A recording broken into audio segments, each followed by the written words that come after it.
Coach, what motivation should the team have going to the Test series? I don't think there's. I mean, every time you play for your country, you should be motivated. It's a big series against one of the top nations in the world, and we've got a lot to improve on in Test match cricket, and players know that they need to start putting in performances in this format. Test match cricket hasn't been good for a long period of time, and we want to try and set ourselves a goal of trying to win a Test series outside of Bangladesh. I think that's important for us, so there's a lot of motivation for us going forward. Coach, what was in your mind when you choose the squad? And some guys was not the best form, right? Like Mithun, like Shomo. So what was it in your mind? Look, it's when you say Mithun's not in good form, he's currently on 60 odd not out at the moment. He's come off playing one T20 in Pakistan. I think he had a decent BPL, so I wouldn't think he's in bad form. Shomo's had a decent BPL as well, so I wouldn't say he's in bad form. The guys seem to be playing well. I want to make sure we have continuity in selection. Mithun was in our last Test series to India under tough conditions, and hard to leave a guy out after one or two Test matches. I've always said that we need to make sure our selection is consistent and we give guys an opportunity to play a number of Test matches before you make decisions on their careers. And you can see a lot of the guys that are on this tour are guys who were with the tour to India. You need to make sure that you've got guys who are capable of playing in both formats. So whilst it's not there completely yet, there are some positions that we're looking at where we can have certain guys playing in only one format, one or two formats. Coach, you have seen Domingo scoring 400 and Domingo, the captain, has got some run. The other coach, Real had 100. That is what I would do. But in between these things, is it something before going to Pakistan after the T20 series, this one T20 series together, something to cherish about or something to be happy? Look, there's no doubt that runs in the middle is worth more than just practicing in the net. So the players that have got runs will gain confidence from that. There's no doubt about that. Tamim's 300 is fantastic, and it's something that should be treasured because it doesn't happen that often. So I'm glad that you'd rather have them getting those scores than not getting those scores. Ria's got 100, Momin's got 100, Mitten's on 60, Taz's got 5 wickets. So they've shown why they are in the Test team, and I think that's always important, that the players that are in the Test team, when they play domestic competitions, that they put in big performances and do well. Coach, my first question is, are you satisfied with the squad you have brought, and what about the Mustafis? Are you concerned about his form? Look, I'm very happy with the squad we've got. We've got some good batters. We're taking 2 spinners. Obviously, Miraj is not fit at the moment. Obviously, Knowsley's under a little bit of pressure. I still, particularly in white ball cricket, for me, he's still our #1 bowler. He's the guy that's got the most experience, the most skills, performs really well under pressure. And like I've said, sometimes bowlers, particularly when they bowl in those stages of the games, can come under a bit of pressure. He bowls the death, he bowls the front. So his form can fluctuate, can go up and down a little bit because it's a tough job. But I've got full confidence that he can get back into it in white ball cricket. He's got some work to do in Test match cricket that I know Shah Langenfeld is busy working with. And Otis will continually do that work to try and get him to shape the ball back into the right-hander. So he's got some technical work to do before it becomes a serious consideration for Test match cricket for us again.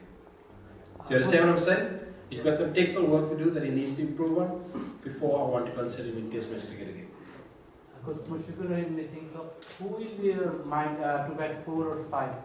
Well, at the moment, Mominul earmarked to bat at 4. I want to give Shantu some game time, so I'll probably bat Shantu 3 and Saif's son open the batting with Tamim.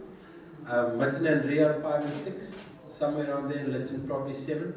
So that's probably going to be the makeup of the first batting lineup. They have given. One of the print media has quoted the chief selector that you have selected the test squad for the Zimbabwe series as well with this one. So is that some kind of message given to the senior cricketer like Partnership. Yeah, look, I've known Otis for a while, and he's a fantastic, he's an experienced coach, not just a bowling coach. So I don't just want to utilize Otis as a bowling coach. I'm trying to involve him in other aspects of our coaching team as well, because he's an experienced he's an experienced international coach. He's coached New Zealand, he's coached South Africa, he's coached the West Indies, so I don't see him just as being my bowling coach. I need to rely on him on a lot more aspects than just bowling coach. But look, he likes what he's seen. He's been in the BPL and he's given me a list of about 10 bowlers that he thinks are good enough to play international cricket, and we need to try and find opportunities for those bowlers to get some game down on the national side in the next few months. So Start again, I lost. join here in BCV. This is the third assignment for you, Okay. because of first here, and then India, then here in Pakistan. So do you feel you understand your players better than? Definitely. I was sitting yesterday and I was sitting yesterday and chatting to the selection committee, and I've given them some names that I think, particularly in our T20, that we need to sort of have for the next 2 seasons. So I've got a much better understanding of who my players are, where they play, what they're better at, where they need to improve on. So these first 3 months have been really good for me to understand that, and I think I've got a good understanding now as to who I like, who I need to work on, who needs attention, who needs to go away, and who can be part of our journey. Indian pacers are dominating Bangladesh in the last series.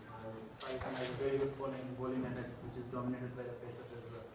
So what is the special plan regarding that? Because India too was a nightmare for the batsmen. Yeah, it's very tough. And look, once again, if you look at the wicket that the guys are playing in here, there's not much pace and bounce. And I'm sure when you get to Rawalpindi might have some pace and bounce. It's in winter, so it's going to be a big challenge for the boys.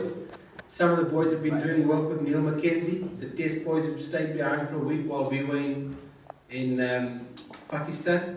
They've been working on some technical things, but it's a big tour for us. Some of the boys got to put in some big performances. They know that they're playing here. They're getting some work done. We will get there on Wednesday morning, practice Thursday, and play on Friday. So it's not good, but it is what it is. We just got to deal with it. And then old question again. In the T20 there was a matter of 3 or 4 hours in the tight security. And what are you thinking about playing test cricket in tight security for a long time? No, it'll be okay. Once you're at the ground, it's a normal game of cricket. You're in the change room, you're in the dining halls and stuff. You're not walking anywhere in any case, so it's no problem whilst at the game at all. Coach, we'll just say there is no ideal preparation. So how much confidence they getting to play against even a off day? Although it's also part of test championship. Yeah, it's not, like I said again, it's not ideal, but they've done as well as they possibly could have done, considering the circumstances. They've all got runs, they've all got wickets. They will fly tomorrow, they'll have a rest day tomorrow, fly tomorrow, rest day when they get there on Tuesday, on Wednesday, and practice Thursday. There's nothing we can do about it. We just got to focus on what we can control, and we can control the way we prepare on that one day and play. Russell, what is the collective vision of the team regarding this ICC Test Championship? Every team has a vision to reach the goal. What is the goal and mindset of the team? For me, we've got to try and win test matches. We've got to win a test match, and number one, we've got to try and win a test match outside of Bangladesh. Yeah, I think we've got a few left-handers which can help us. Yasir Shah, I think, has also maybe not been at the top of his game over the last period of time, if I look at that. So, look, they're fantastic bowling unit. Pakistan always produce great leg spinners and great fast bowlers. But we've got to go there, we've got to be positive, and we've got to be confident in our ability to negotiate them and also score off them. He's a fantastic bowler, but it's just a cricket ball. We're not playing. Otis says, play the game, not the name. So that's what we've got to focus on. We've got to play the game and not the name, and that's our mantra going against these big teams. Can we win? Absolutely. There's no doubt that we know we haven't played good test match cricket, but if we were going to Pakistan thinking we can't, we might as well just stay there. I'm confident that if we do things well and we improve considerably from our tour to India, that we can push Pakistan. It's going to be tough. We know they're a quality side. But we know on their day they can also have a bad day, Pakistan. And we need to have a great day when they have a bad day. And if that happens, we give ourselves a chance. Thank you. Thank you, guys. Thank you.